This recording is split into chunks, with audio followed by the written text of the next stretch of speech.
Welcome back to the Boot Tragedies. It is time to talk about the receivers. We will be doing stat predictions for the receivers now. Now, let me start off by saying we're only going to do 3 receivers. We're only going to do Rasheed Shaheed, Michael Thomas, and Chris Olave. We don't know what the roster is going to shake out to be with that 4th, 5th, 6th guys. So just won't even get into predicting the stats for those guys. We're just going to do the top 3 guys that are basically guaranteed roster spots on the team this season. We'll just go over their seasons last year, starting with Chris Olave. Played in 15 games, had 119 targets, 1,042 yards.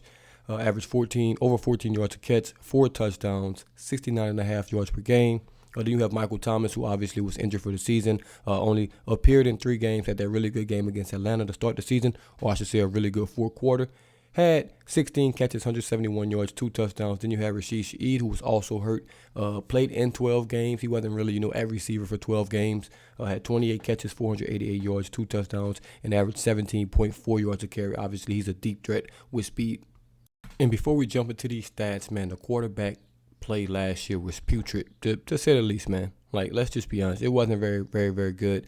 Jameis Winston, when he was out there, he was rocky. Threw for a lot of yards, but had 4 touchdowns, 5 interceptions. Taysom came in, gave you a change of pace. He only threw for like over 200 yards last year. Then you have Andy Dalton, who didn't even throw for 3,000 yards last year. Threw for 2,800 yards. So quarterback play just wasn't good. As a total, as a team, we threw for 3,900 yards last year with a 7.8 average, which is pretty bad, man. Pretty bad to say the least. Threw 24 touchdowns, which is solid, actually, and 14 interceptions, which is not that well. So I think the quarterback play will be improved this year, which means, hey, the receivers' numbers are probably going to be improved as well. And I don't know who to start with, man.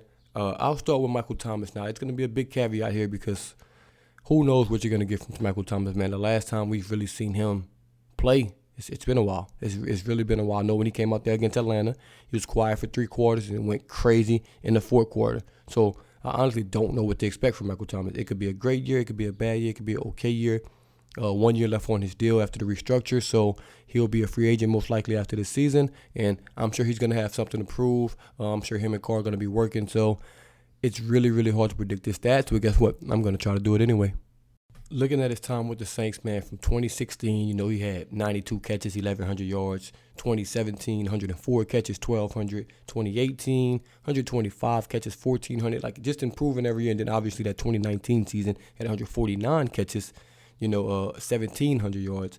9 touchdowns, 5 touchdowns, 9 touchdowns, 9 touchdowns in those seasons, respectively. Then, obviously, in 2020, was hurt, had 40 catches, 438 yards, no touchdowns. And then last season, the 16 catches, 171 yards. I do think he'll be it's hard to predict, but I'm going to say he's going to have somewhere around 75 to 80 catches this season and about 1,000 yards, maybe right under 1,000 yards for him. Maybe like, the mid 900s, somewhere in there.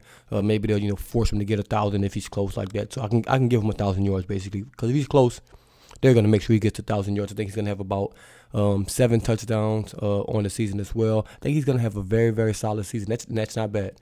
Some people may be upset, like, oh, man, that's Michael Thomas, all pro, man. He caught for 1,700 yards, 150 catches last time. Yeah, it was Sean Payton, Drew Brees, healthy Michael Thomas in the prime of his career. Let's not pretend that we still have that. Drew Brees won't be back there at quarterback, even though I think Carr is going to be solid for us. And we won't have Sean Payton calling the plays, getting guys open. That's also going to play a factor. And just Michael Thomas hasn't been healthy. Don't even know if he's going to play 17 games this season. That's also why, you can't give him such a crazy number. But I do think he's going to be solid for us if he's out there. Like I said, high 900s to 1,000 yards. I think that's a very, very good thing for Michael Thomas, a very good prediction. And it's safe. It's very, very safe. Look, I wish he exceeds it. Hopefully he goes crazy. Hopefully, he turns up and becomes the wide receiver 1 when he left. But I have my doubts. Now on to Rasheed Shaheed, who burst onto the scene last season. 28 catches, 488 yards, 2 touchdowns, a return guy. This year, he's going to be wide receiver 3 coming into the seaand I think he's going to do great in that role. I think he's going to have an expanded role in the offense as a speed guy, but also showing that he could be an actual wide receiver. And I want to give him close to 1,000 yards as well, but giving Michael Thomas 1,000 yards, obviously Olave, who I'm going to do next, is probably going to have over 1,000 yards. It's going to be hard to put Rasheed Shaheed at 1,000 yards, but having almost 500 yards last year, being a part-time receiver, it's really, really hard. Not for me to put him close to 1,000 yards as well. I've been looking this up because I really want to, do it. I think it's been 5 trios. It's been 5 trios with 1,000-yard receivers. You got San Diego Chargers back in 1980. In 1989, you had Washington. 1995, you had the Falcons. 2004, you had the Colts. Some guys you probably know: Marvin Harrison, Reggie Wayne, Brandon Stokely. Obviously, Peyton Manning at the helm. In 2008, you had the Arizona Cardinals with Larry Fitzgerald, Anquan Bolden, and Steve Preston. Now, it's been plenty of trios with, not plenty, but a lot of trios with 900 yards. Most recently, you had the Chargers, Keenan Allen, Austin Eckler, which is crazy, and then Mike Williams. 2014, you had the Patriots, Julian Edelman, Rob Gronkowski, Brandon LaFell. So it's actually happened in 2012 with the Saints. You had Jimmy Graham, Marcus Colston, Lance Moore.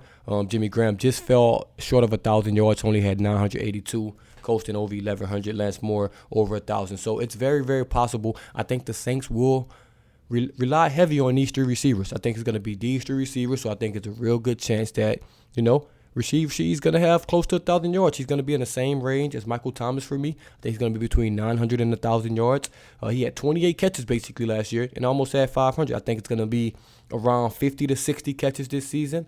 I think teams are going to know he's a deep threat, so he's going to have to work underneath just a little bit more. I think he's going to have between 50, 55 catches, 950 to 1,000 yards, just kind of how I said about Michael Thomas. I think he's going to have about 5 to 6 touchdowns in the receiving game. Hopefully get some in the run game, maybe even in the return game. But I do think he's going to have a solid season, over 900 yards for him, which would be an excellent year 2 from him. I do think he's going to have a really, really good season, man. The dude's good.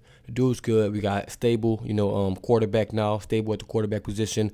Pete Carmichael, a year into his belt, calling plays, learning some of these guys. Obviously, getting Michael Thomas back in the mix, who's going to be working underneath, which is only going to open up, that deep ball and stuff like that. Also having a running game with Jamal Williams, with Alvin Kamara, that's going to also open up that passing game, that play-action game. So I expect Rasheed Shaheed to have a solid season. And then you have Chris Olave, man. Chris Olave, who only played in 15 games last season, which is, that's a lot. 17-game season, only missed 2 games, 119 targets, 1,042 yards, 14.5 yards a carry, 4 touchdowns, average basically 70 yards a game, and missed 2 games. Now, Chris Olave, in my opinion, will be the Saints' best receiver next year, or I guess this year. I think he's going to have a really, really good season. He's going to be a clear wide receiver 1, in my opinion. I think it's going to be very, very clear that he's going to be the receiver of the future. He's going to be the number 1 guy. Now, would he get the targets like that? Will they treat him like that? Probably not, because Michael Thomas is still on that team, and you need him to be as close to Michael Thomas as possible. But I think we're all going to realize that Chris Olave is going to be the best guy on this team. Now, I think he's going to easily have over 1,000 yards. I think he's going to have somewhere between this one's tough. I think this one's going to be tough because I want him to have a breakout year, which I know he's going to have a breakout year. But with Michael Thomas being back, those targets may be spread around a little bit more this year. You still have Alvin Kamara. You have really, really good tight ends who I'm going to do a separate video on. So it's going to be very, very tough, to put him in that as well. But, man, he had 119 targets last year. Second on the target list was Alvin Kamara with 77. I don't think it's going to be that crazy. The thing is, I think his stats will somewhat be similar this year. I think he's going to have around 70 to 75 catches, which he had 72 his rookie year. And I think he's going to have over 1,000 yards. I think he's going to have, somewhere between 1,100 and 1,200 yards on the season and maybe 5 to 6 touchdowns. Now, that might sound like, wait, if you expect him to be wide receiver 1, why is his numbers not going up crazy? I just don't think his numbers will go up as crazy just because there's so many more weapons. You're going to have Alvin Kamara out the backfield. You got Juwan Johnson. You got Foster Moreau. You got a healthy Michael Thomas. You got a Rasheed Shaheed who's going to be getting more reps. So, yeah, you'll probably get better. That doesn't mean his numbers will get better. Like, it's just if that makes any sense. I think he'll be the best receiver. I think he'll be obviously better than he was last season. But I think his numbers will only have a small uptick just because there's so much wealth to go around. It's only one ball. So I do think he'll be the best receiver. I do think he'll have a better season. I think he'll easily be a better player than he was last year. I just don't think the numbers will reflect it as much as I know he's going to grow as a receiver, grow as a player. But I do have him have a 70, 75 catch season, maybe about 1,200 yards, 5, 6 touchdowns. I think that's going to be an excellent, excellent season for him. Maybe even a Pro Bowl type year, possibly for Chris Olave. So I'm looking forward to him, man. Like I said, I won't really go through the other guys just because it's going to be a 3-man show. Let's be honest. 4, 5, 6, they'll play whoever it's going to be, but it's not going to be a lot. We're going to have tight ends on the field, running backs on the field. It's going to be those 3 guys. If they're healthy, do not be shocked if they join that trio list. Maybe of the 900-yard club or the 1,000-yard club. That'll be one of my bold predictions for the year. We can write that down. That's my first bold prediction for the season. The Saints will have that trio in either an 1,000-yard club, which is 5, or the 900-yard club, which is about 11. So we'll see what the Saints do, man. I'm excited to see these receivers play. I'm excited to see training camp get going. I'm excited to see preseason get going. And I can't wait. Let me know what y'all think about this in the comments below, man. How you think these guys will stack up, to some of the best trios of all time, just when it comes, to yardage and on the field production. But as always, man, thank y'all for tuning in once again. This is the Blue Tragedies, and I'm out.